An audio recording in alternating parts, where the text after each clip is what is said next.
We pause for the cause this evening to single out the Sunshine Girls for what I call the best and biggest medal won at the just concluded Commonwealth Games. The netball competition in the Commonwealth Games is the only competition that had all the top teams in the sport present.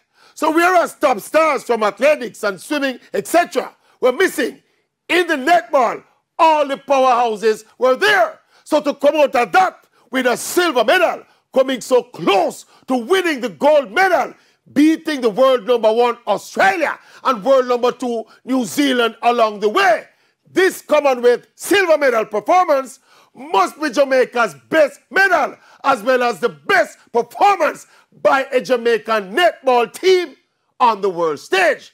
And we have to hail Coach Connie Francis and her staff for doing what a few years ago was the unthinkable, competing with and beating Australia and New Zealand in competitive netball. Not just competing and beating them, but doing it with swag and style.